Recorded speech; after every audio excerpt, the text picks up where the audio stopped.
Unless you were born under a rock and raised by wolves, you're probably familiar with Pokemon. These family-friendly pocket monsters have had video games, card games, toys, and hey, they even encouraged humanity to get up off the couch and go outside. But today I'm talking about the Pokemon that came before all that. The one with dicks. I'm Jocelyn, the intern. I do all the research nobody else wants to, straight from the desk of Death Battle. Before all the games and TV shows, there was the original Pokemon manga, and they never really caught on much outside of Asia for a variety of reasons. Aside from the weird-looking art style, there's plenty in this series that is drastically different than the Pokemon we all know and love today.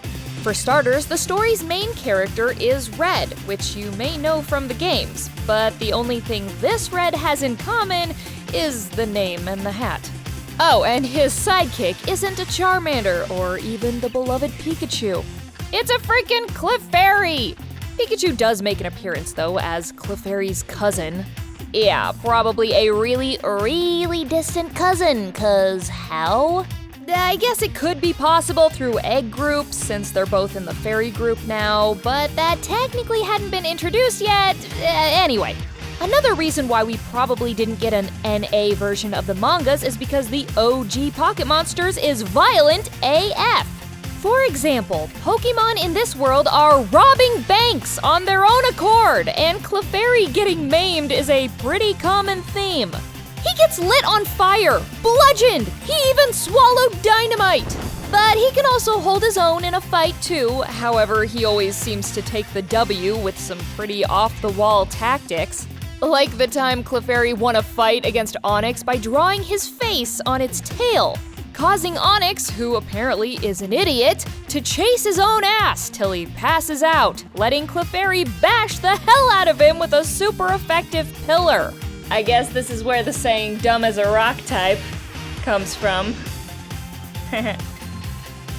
If crude slapstick humor is more your thing, don't worry, this manga has more of it than the Pokemon world has Joys and Jennies. In one scene, Clefairy squeezes Pikachu so hard that he makes a brown Onix. Oh yeah, they are not shy about the fact that Pokemon poop. In fact, Clefairy even curb stomps Pikachu into his own steaming turd. But hey, let's kick it up a notch. If you're wondering why I was so confident calling Clefairy a he, well, that's because at one point he whips out his Pokeflute and just pisses everywhere. Though I gotta hand it to them on the realism, considering he even does a courtesy shake. Though his relief was short-lived as Red comes up out of nowhere to smack the hell out of him. The genitals thing isn't just limited to Pokemon either. In the very first volume, Clefairy tells Red, oh yeah, by the way, most Pokemon can talk, to use his balls to catch the Pokemon, obviously referring to his Pokeballs. But Red, being a complete moron, whips out his actual balls. How does that even happen? And that stretch? My God, that can't feel good. You'd think that's the end of Red's testicular turmoil, but nope. At one point, Charmander attacks Red, but not by torching him or clawing him, no. Instead, he grabs a nut and yanks so hard he damn near rips it off. Talking about taking rips, though, Clefairy, who apparently has more gas than a coughing, makes a whole building explode by bending over and ripping a big one on Charmander's tail. This is apparently a thing because he even farts his way to victory while racing Golduck in a pool. Like jet propulsion, but with farts. So, butt propulsion?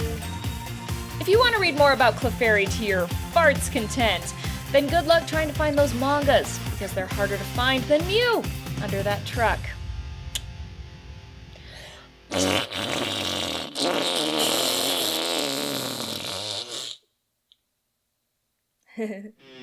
Fun fact, in Pocket Monsters, Pikachu can take a dump the size of almost 2 Pikachus. It doesn't seem physically possible, but considering he can call lightning down from the sky, who even knows at this point?